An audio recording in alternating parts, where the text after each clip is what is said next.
Good morning, children. Today I'll read the chapter Who's the Greatest? Emperor Akbar or Akbar the Great is known as one of the greatest rulers in the world, not just because he had a vast empire or a very strong army, untold wealth, but because he was a good human being. He cared for his subjects. He had great respect for scholars, writers, poets, and artists belonging to different religions.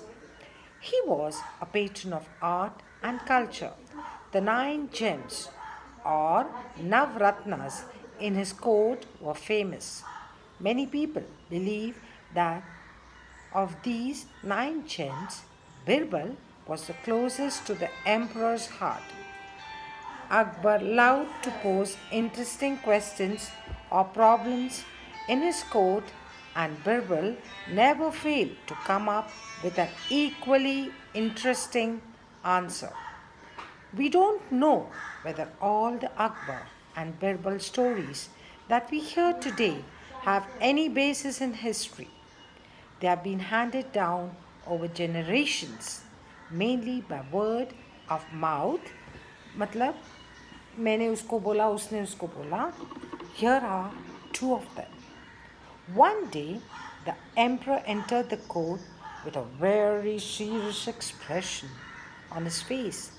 As soon as he seated himself, he said, I have a question for all of you.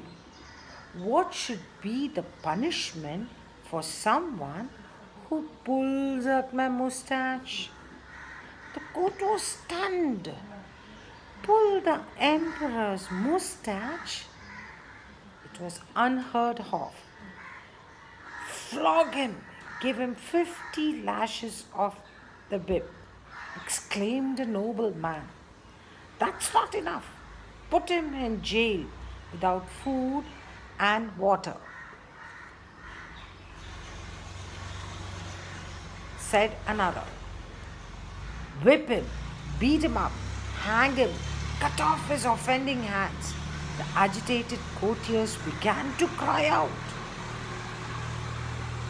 Only Birbal was silent.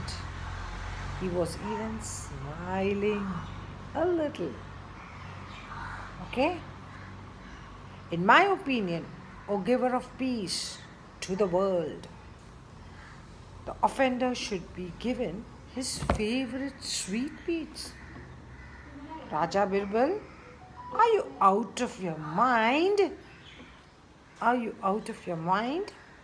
Give sweetmeats for such a grave offense? The courtiers began to say. Birbal smiled and offered an explanation.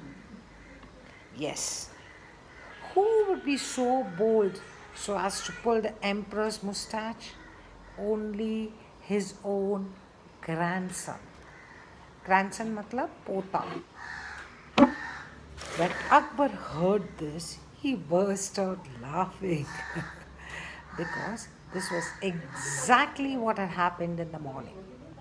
On another occasion, Akbar was relaxing with some of his courtiers.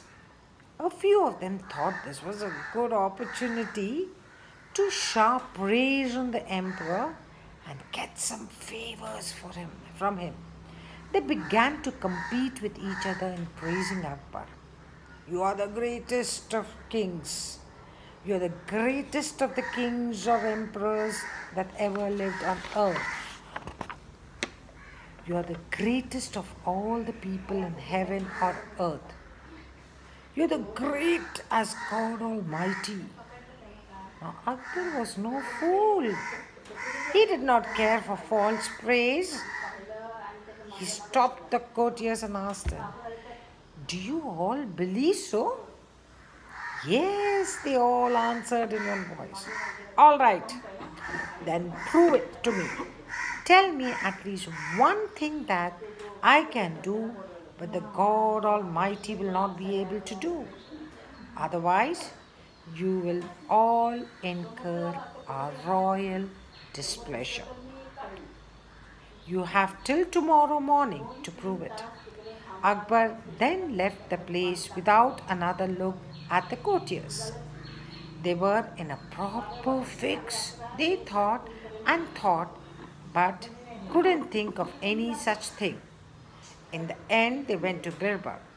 When Birbal heard the story, he told them not to worry. The next morning, the court was full. Every man was curious to see what could happen next. Well, said the emperor, have you found a good answer to your question? Or are you ready to leave the court forever? Just then, Birbal stepped forward and bowed low. Please don't be angry with those who think you are the greatest. There's certainly at least one thing that you can't do, but the God Almighty cannot. Akbar looked at Birbal thoughtfully. And what is that one thing?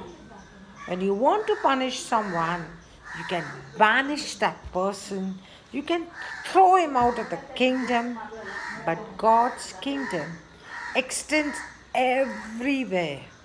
The Almighty cannot banish anyone from the kingdom. Akbar's face was lit up with a smile. That was very clever, Birbal. While showing how I have an advantage, you have also shown that God is greater. I believe you. Akbar was so pleased with the answer that he forgave the courtiers for their stupidity.